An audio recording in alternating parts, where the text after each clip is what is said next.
Dan kalau dari harga, HR-V Hybrid itu 470 sampai 500 juta, Corolla Cross itu 540 sampai 560 juta. Jadi beda 50 juta untuk lu dapetin 12 cm lebih panjang, 3 cm lebih tinggi.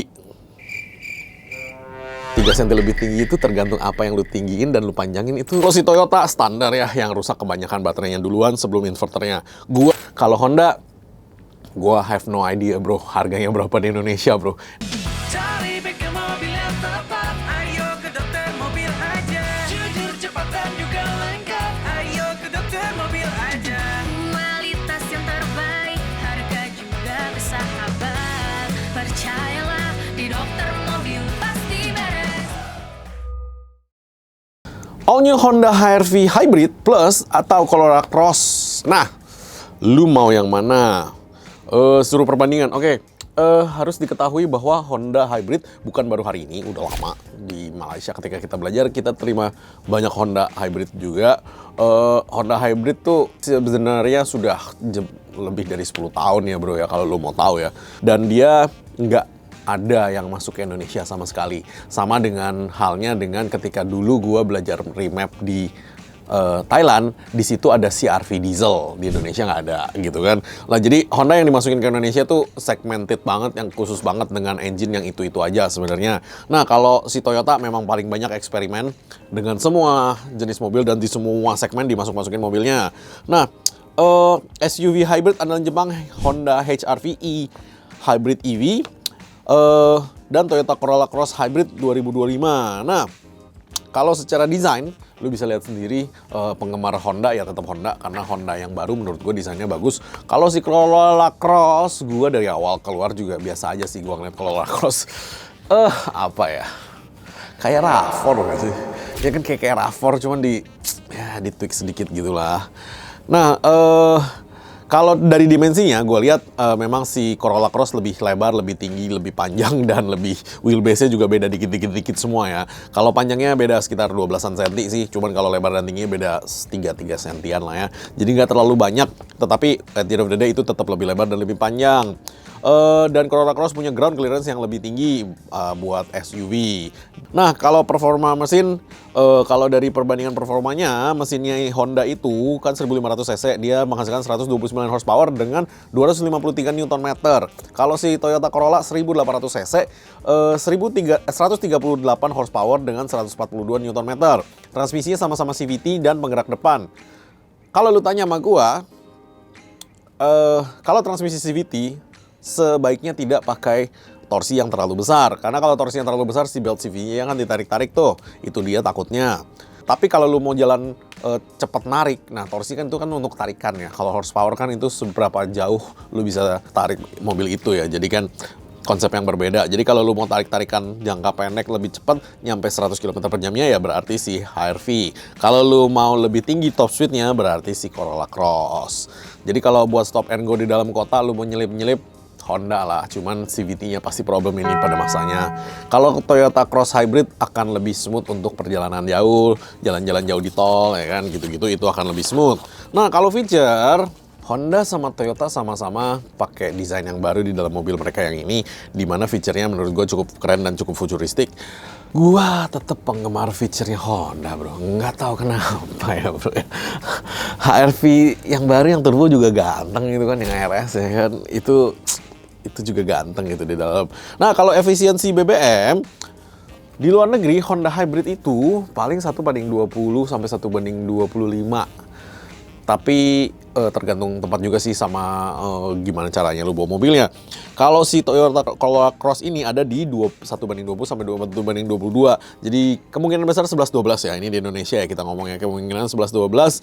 Dan kalau dari harga HR-V Hybrid itu 470 sampai 500 juta, Corolla Cross itu 540 sampai 560 juta. Jadi beda 50 juta untuk lu dapetin 12 cm lebih panjang, 3 cm lebih tinggi. 3 cm lebih tinggi itu tergantung apa yang lu tinggiin dan lu panjangin, itu bisa jadi berharga sekali loh. Kan banyak tuh yang jual peninggi dan pemanjang. 50 juta juga dibayar loh kalau lebih panjang 3 cm. If you know what I mean. Yang tahu-tahu aja katanya. Oke. Kalau lu kepengen torsi besar, lu ambil HRV. Kalau lu kepengen lebih lengkap feature dan mobil yang lu pakai jarak jauh, lu ambil Corolla Cross itu katanya, ya kan. Tapi emang bener sih, karena dari torsinya aja. Nah, kalau gua sih tergantung baik lagi ya selera lu apa, bro. Karena itu Honda sama itu Corolla Cross, lu jejerin begitu ya suka, nggak suka ya nggak suka, nggak bisa ngomong, itu bener-bener sesuai selera aja. Cuman engine-nya memang si Corolla lebih gede, jadi otomatis pemakaian BBM-nya juga pasti lebih banyak sedikit. Kalau ditanya sama gua, Honda kok di luar negeri ketika kita belajar hybrid, kan kita juga ada Domo hybrid ya, kita juga udah biasa servisin, terbiasa belajar untuk servisin si Honda hybrid di luar negeri. Oke, Honda itu untuk generasi yang sebelum ini itu kebanyakan rusak di inverternya. Jadi di inverternya itu ada beberapa part yang memang sering kebakar. Kalau untuk baterainya, dia kira-kira umurnya 11-12 dengan si Toyota punya baterai. Tetapi kalau Honda punya baterai itu seperti yang di video lama gue pernah kasih lihat, itu dia kayak baterai yang bulat gitu, cuman dia disusun-susun begini, terus dipanjangin, terus di wrapping. Nah, dia baterainya bulat begitu panjang. Jadi dia disusun kayak bambu gitu di satu tempat, kotaknya biasanya agak gede, terus dikasih kipas biar didinginkan oleh si udara AC dari dalam kabin. Baik lagi ya, kalau lu punya mobil hybrid, gue udah ngomong dulu, lu pastikan dalam kabin itu bersih dan selalu dingin. Dingin dalam artian lu setel AC itu paling dingin deh. Karena pendinginan si baterai itu diambil dari kabin, sehingga kabin lu harus dingin supaya dia bisa ngedinginin si baterai lebih bagus. Nah, ketika dia lebih dingin, otomatis baterainya juga lebih awet, kan begitu. Kalau si Toyota standar ya, yang rusak kebanyakan baterainya duluan sebelum inverternya. Gua ngeliat Toyota inverter rusak jarang banget, bener-bener jarang banget. Maybe dari 10 kasus belum tentu satu. Kalau Honda, hampir semua problemnya di inverternya. Itu yang kita belajar. Gua nggak tahu kalau yang baru ini dia pakai teknologi baru udah dikembangin, karena kan ini baru keluar nih gitu kan. Kalau yang sebelum ini banyak yang rusak di inverternya. Kalau baterainya biasalah udah 7 tahun emang lu harus ganti-gantiin, biasanya dia udah drop semua. Nah, kalau Honda ATPM-nya udah masukin, harusnya nanti spare part-nya juga akan ada. Tetapi lu harus tahu juga harga dari spare part-nya itu ya setelah 7 tahun ya berapa ya. Kalau si Toyota kan udah jelas nih, kelasnya Camry itu kan sekitar 63 sampai 68 juta ya, tergantung kurs. Itu belum sampai harga, itu belum including harga pasang. Itu baterainya set. Kalau Honda, gua have no idea bro, harganya berapa di Indonesia bro. Di Indonesia ya gue bilang ya, bukan di Malaysia ya. Kalau di Malaysia mah gua udah tahu harganya berapa. Ya itu lo harus tahu dulu tuh itu harganya berapa, karena namanya baterai tetap baterai. Setelah lu pakai 7 tahun dia pasti rusak. Jadi ya lu harus tahu aja sih itu harganya berapa dulu sebelum lu beli ini. Karena di Indonesia, kalau di luar negeri, kalau di Malaysia harganya hampir sama Toyota. Jadi sekitar 60-an juta juga.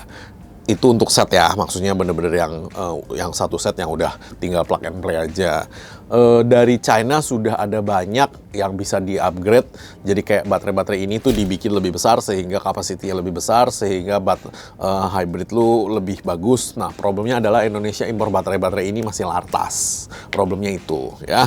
Jadi semoga regulasinya ada perubahan dari sisi regulasi dari pemerintah supaya impornya bisa lebih gampang, karena Indonesia sendiri tidak bisa memproduksi baterai hybrid ini hari ini. Oke, kalau gua disuruh pilih mana, HRV hybrid atau Corolla Cross hybrid, gue lebih suka Honda sih, stylenya sih. Yang Corolla ini kayak RAV4, jadi gue nggak terlalu suka. Gue lebih suka si HRV hybrid ini. Kalau perbaikannya lebih gampang apa enggak, ya lebih gampang Toyota perbaikan. Honda ini hybrid ini baru pertama di Indonesia, sehingga nggak ada part lamanya.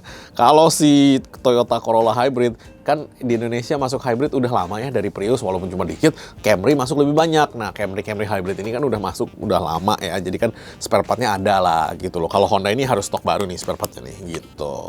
Oke, mungkin sekian dulu penjelasan dari saya, Dr. Mobil. Thank you. Jangan lupa subscribe, like, dan komen di YouTube kami. Thanks.